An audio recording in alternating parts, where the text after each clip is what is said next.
안녕하세요. 오늘은 대단원이 생명과 윤리의 1장 삶과 죽음의 윤리에 대해서 수업하도록 하겠습니다. 거기 46쪽을 보면은 출생의 의미와 삶의 가치 해서 생각해 보면은 사람들이 출생을 축하하는 이유는 무엇일까 그랬는데, 일단은 그 본능적인 그런 의미도 있겠고, 자신의 생명을 후손을 통해서 쭉 이어가고 종족을 존속시키는 일이기 때문에 동서양을 막론하고 생일을 축하하고 있습니다. 자, 첫 번째 제일 큰 그 첫 줄에 큰 1번에서 선생님 대충 써놨는데, 출생의 윤리적 의미 앞에 큰 1번을 두고 그 밑에 출생의 의미라고 메모하고 세 가지로 얘기할 수 있겠어요. 그래서 여기 출생 자체의 뜻은 태아가 모체로부터 나와 독립적 생명체를 이루는 현상이라고 규정할 수 있겠고, 그 밑에 생물학적인 의미는 아까 얘기한 인간이라는 종의 존속을 위한 번식이라는 의미가 있겠고, 그 다음에 네 번째 줄에 개인적인 측면에서는 그 사람 개인의 삶의 시작이고, 그래서 삶을 사는 동안에 자아 실현하는, 자신의 의미 실현하는 시작점이 출생이다. 그 다음에 사회적 의미에서는 이전 세대의 문화와 정신적 유산을 계승해서 또 뒷세대, 앞으로의 세대에 물려주는 그런 의미가 있겠습니다. 자, 그 다음에 그 밑에 출생과 삶의 목적 해서 각 사상에 있어서의 의미를 세 가지 정도만 소개를 했습니다. 그래서 유교에서는 태어날 때부터 하늘이 부여한 도덕적 본성을 했는데, 유교의 기본적인 입장은 순자 같은 사람만 빼고 성선의 입장이에요. 그래서 도덕적 본성, 즉 선한 본성을 가지고 태어났다. 그게 이제 뭐 욕심과 두려움이라든가 이런 것에 의해서 흐려지지 않게 잘 타고난 본성을 끌어올려서 성인군자가 되는 것이, 인격 실현을 하는 것이, 인격 완성하는 것이 목적이라고 보았고, 불교에서는 3세 6도, 그래서 과거의 무수한 세상에서 선업, 좋은 행위, 좋은 업을 쌓았을 때 인간으로 태어나고, 인간으로 태어난 상황에서 열심히 수행을 통해서 완전한 존재로서 깨달아 부처가 될 수 있다. 그런 어떤 맥락을 얘기하고 있어요. 그 출발점이 결국은 탄생이 되겠죠. 그다음에 서양의 자연법 윤리에서 보면은 자연적 성량을 실현하는 과정이 출생과 그 이후의 삶이다. 자연적 성량이 뭐냐면은 내 생명 유지, 그다음에 나의 인간이라는 종족을 번식하고 유지하는 것, 이게 자연적 성향인데, 그것의 시작점, 또 그것을 실현하는 것이, 시작점이 출생이고 실현하는 것이 인간 삶의 과정이다. 자, 교과서의 41쪽 오른쪽에 보면은 첫 줄에 어느 문화권이든 탄생은 다 축하하는 의례가 있고, 그 형태는 다 다르지만 오른쪽에 이제 그 그림들이 있잖아요. 좀씩 다르지만 다 축하하는 행사, 의례를 다 치르고 있고, 여기에서 이제 네 번째 줄에 윤리적 의미 그랬는데, 거기 세 번째 줄 끝에 도덕적 주체로서 삶의 출발점이다. 그것이 출생의 전반적인 윤리적 의미가 되겠어요. 출생 후에 내가 윤리도덕의 주인공으로서 살아가야 되는데, 그 출발점이 나의 탄생이 되겠다. 그런 의미죠. 자, 그 다음에 우리 다섯 번째 줄에 생명의 윤리적 의미에서 생명의 특성이 제시되고 있는데, 거기 보면은 이제 생명은 무생물과 생물의 구분 기준 그랬는데, 당연히 그렇죠. 생명이 있으면 생물이고 생명이 없으면 무생물이라고 하고, 요즘 말썽을 부리는 코로나 바이러스 같은 경우는 바이러스는 이제 양쪽의 중간적 특징을 가지고 있다고 얘기하죠. 거기 보면은 자, 7번째 줄쯤에 생명의 가치나 의미는 현상적인 설명만으로 부족하다. 생명이라는 것은 일회적이다. 일회성을 띈다는 것은 탄생과 그 다음에 쭉 살아가다가 사멸, 이것이 일회성을 띈다. 2번 반복될 수는 없다는 것이고, 어떤 한 생명이든 그 생명은 고유하고, 그 다음에 유한하다는 건 어차피 죽음이라는 어떤 그 마무리가 있기 때문에 유한하다고 얘기할 수밖에 없을 것이고, 그 다음에 대체 불가능한 본래적 가치, 그 얘기는 이제 고유성과도 연관이 되겠고, 그 어떤 생명과도 바꿔치기 할 수 없다, 유일하다, 고유하다, 유일하면서 고유하다. 또 생명이라는 것은 과학적으로 파악할 수도 있지만 체험을 통해서 전반적으로 이해할 수 있다, 그런 얘기가 되겠고, 그 다음에 9번째 줄에 시대 장소에 따라서, 즉 시간과 공간, 시대와 사회에 따라서 생명을 이해하는 방식은 다르지만 생명의 본래의 의미와 그 존엄성을 경시해서는 안 된다. 이것은 어느 문화권이나 인간 생명을 경시하는 것을 정당한 문화권은 없는 거죠.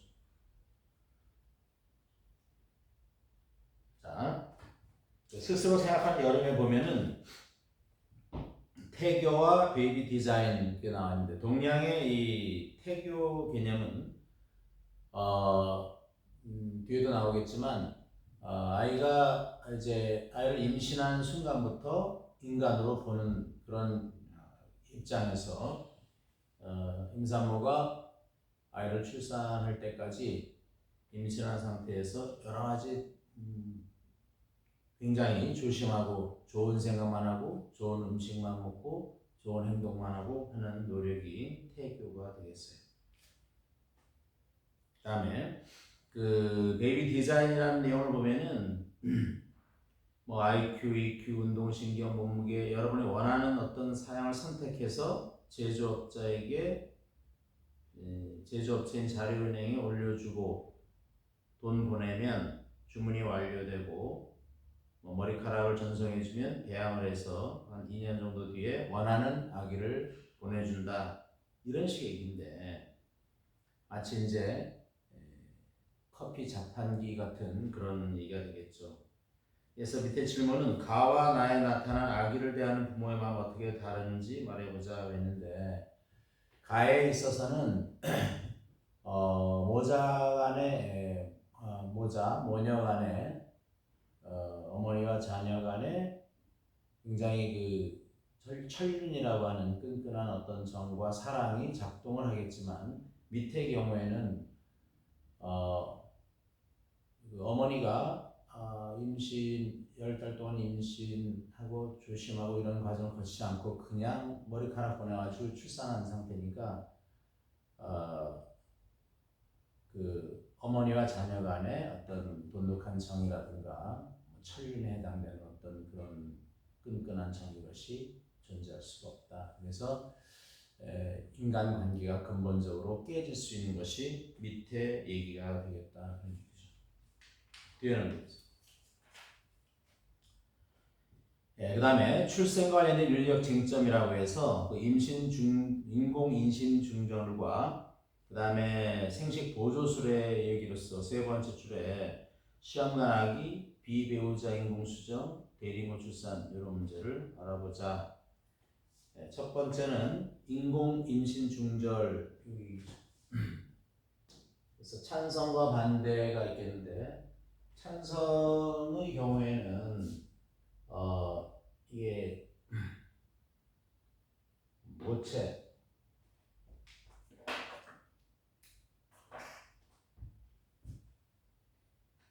그러니까 여성의 권리,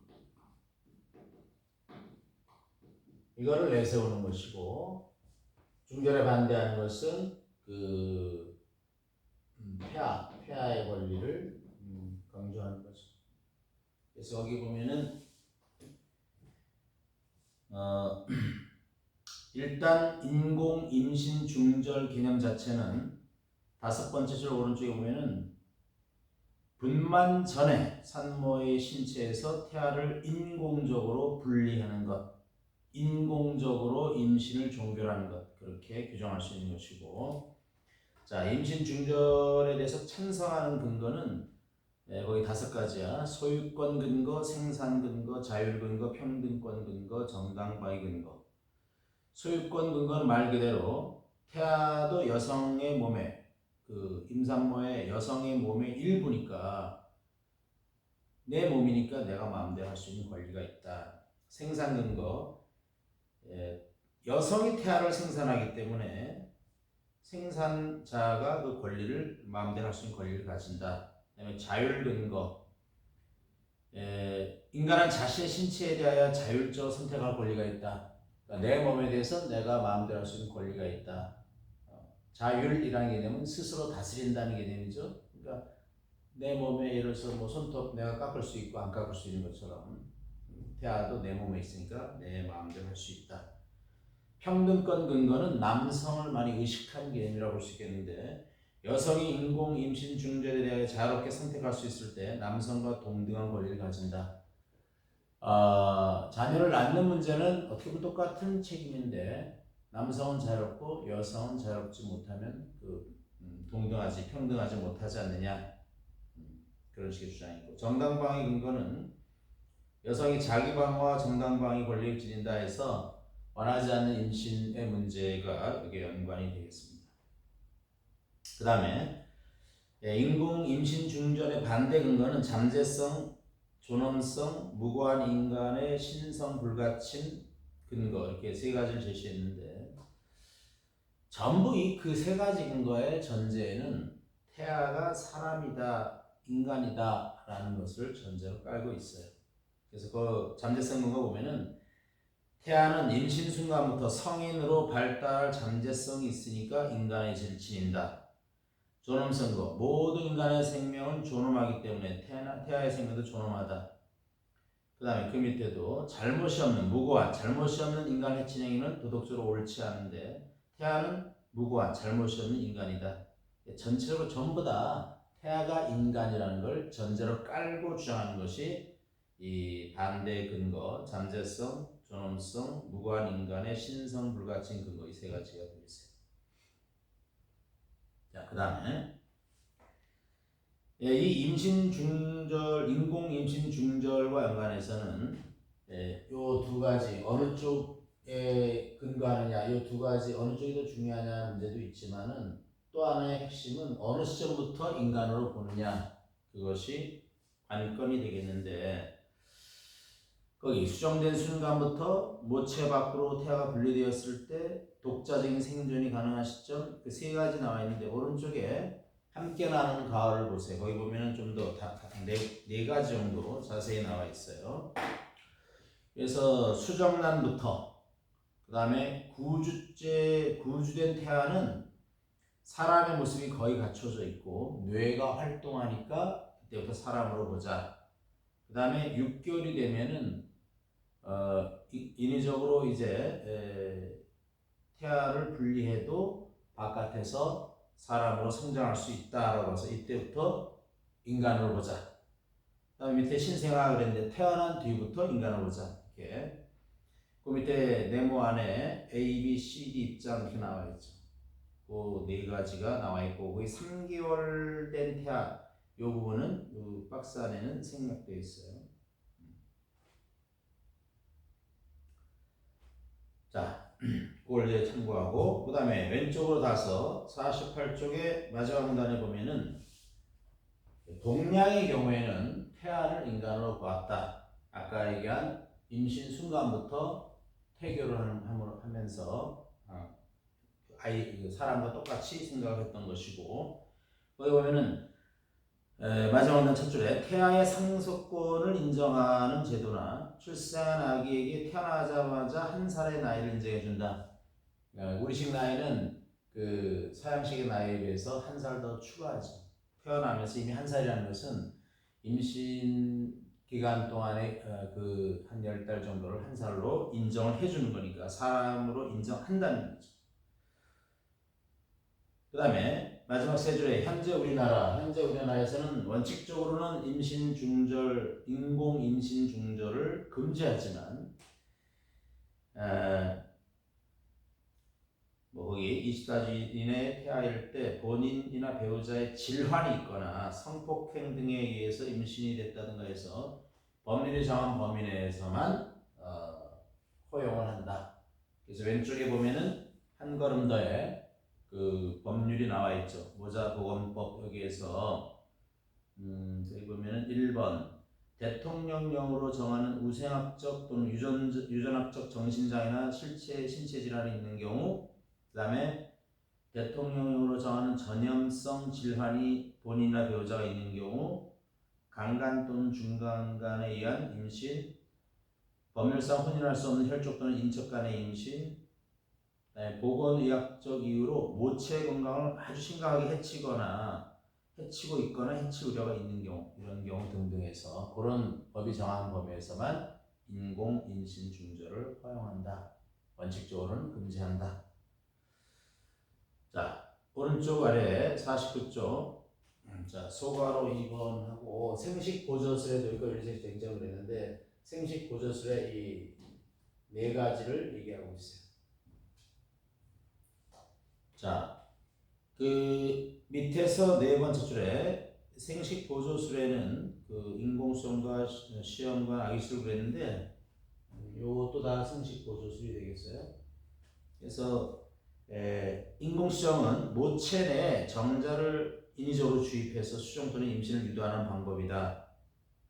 그 다음에 시험관 아기는 정자 난자를 체외에서 수정시킨 다음에 시험관에서 수정란을 배양한 다음에 그 다음에 모체의 자궁에 임신 착상을 시키는, 그래서 임신시키는 그런 방법이다. 자, 뒤에 넘겨보세요.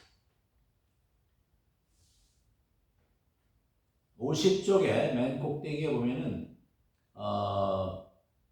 생식 보조술은 불임 부부의 고통을 덜어준다, 출산율을 높여준다, 이게 장점이고, 단점은 생명의 탄생이라고 하는 것은 인간의 영역 밖에, 즉 신의 영역이라고 여겨지는데, 이 생명의 탄생 인간이 직접 개입을 하면서 많은 윤리적 문제가 파생될 수 있다는 문제점이 있겠어요. 또 현대 와서 생명학이 더 발전하니까 비배우자 인공수정, 대리모 출산 이런 것이 나타났다. 그래서 다섯 번째 비배우자 인공수정의 경우에는 부부 중 남성이 불임인 경우에 배우자인 다른 사람의 정자를 이용해서 인공수정을 하는 방법이다. 그러니까 남성이 문제가 있을 때 다른 남성의 정자를 이용해서 인공수정을 통해서 아이를 출산하니까, 이런 경우는 아이가 태어났을 때 아이의 아빠는 법적인 아빠가 아니고 누군지 모르는 어떤 다른 사람이 아빠인 거고, 엄마는 자기 엄마일 수 있죠. 또 극단적인 경우에는 부부가 아이를 얻기 위해서 부부가 둘 다 문제 있을 때는 둘 다 정자 난자를 다른 사람한테 얻어서 체외에서 인공수정을 통해서 수정란을 만든 다음에 그 부부의 여자의 자궁 임신을 시켜서 착상을 시켜서 임신을 해서 출산할 수도 있겠죠.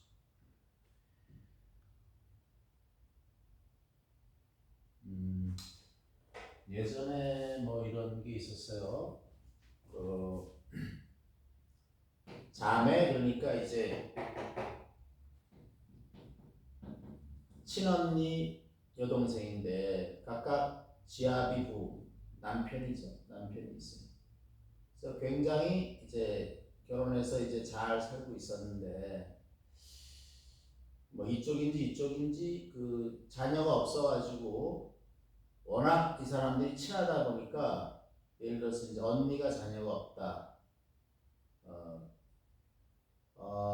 그때 이 언니가 아니라 이 밑에 이쪽은 자녀가 있고 이 동생 부부가 자녀가 없는데 워낙 친해지니까 전부 네 명이 합의해서 이 형부의 정자를 이제 인공수정을 통해서 이 처제죠. 처제가 이제 임신을 해서 아이를 낳았어요.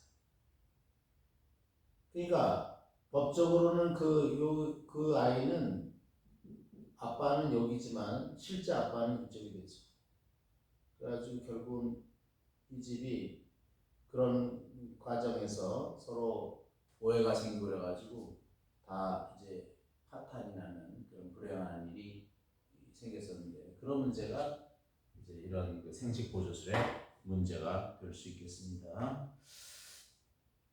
그 다음에 대리모 출산은 여성이 불임일 경우에 체외에서 수정란을 만들어서 그 대리모를 통해서 전혀 다른 여자의 자궁에 착상시켜 출산하는 방법인데, 이런 때는 난자를 제공한 말하자면 유전적인 엄마는 10달 동안 뭐 임신한 상태 그런 걸 겸하지 않고 오히려 전혀 다른 제3의 여자가 임신해서 10달 동안 배를 아파서 나니까 이때 그 대리모가 아이의 그 엄마라고 주장하는 경우가 발생해서 문제가 되는 경우도 많이 생겼습니다. 그래서 그런 것들이 이제 문제점이 되는 거죠.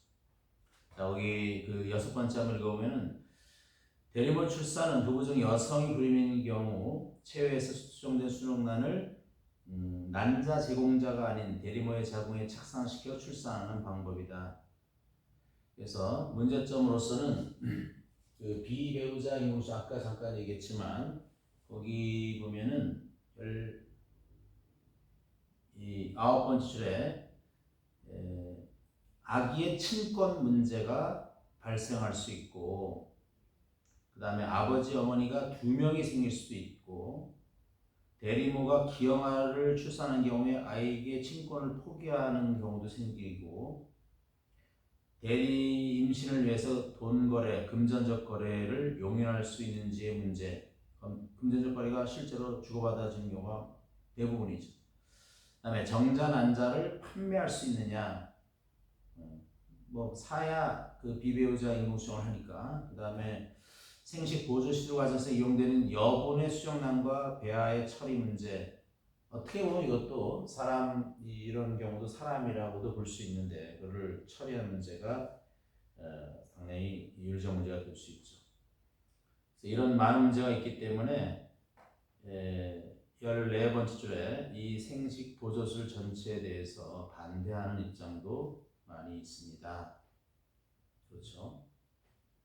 그 다음에 마지막 문단에 보면은 생식 보조술의 발전 방향이라고 메모하고 그 교과서에 있는 내용들인데, 생명의 의미에 대해서 깊은 이해를 바탕으로 해서 생명의 가치를 존중하는 쪽으로 가야 될 것이고, 윤리적 목적에 부합하는 사회적 합의를 이룬 상태에서 이 생식 보조술이 발전되어 나가야겠다, 그런 얘기가 있어요. 자, 그 생각이 쌓이는 겨울에 보면은 인류는 이제 어머니의 자궁을 생의 근원으로 삼지 않는다. 왜? 공장에서 인공적으로 동시에 부화가 되는 거야, 기계 조작으로. 4번째, 5등급으로 뭐 분류된다. 아버지 어머니라는 게 이 아이들 속에는 존재하지 않고, 밑에 2번째, 인공 부화구의 유리관이 어머니의 자궁이 되는 셈이다. 그래서 이것은 헉슬리의 멋진 신세계인데, 멋진이라는 말이 사실은 그 역설적인 표현이죠. 그래서 거기 휴연에서 보면 헉슬리는 과학의 발전이 인간의 상상력, 본연성, 가능성 등을 훼손해서는 안 된다. 밑에 과학 만능주의를 비판하고 있고, 과학의 진보가 인간의 행복을 가져올지 의문을 제기하고 있는 거다. 분명히 이런 식의 모습은 인간 삶에 바람직하지 않다고 하겠습니다. 오늘까지 하겠습니다. 수고하셨습니다.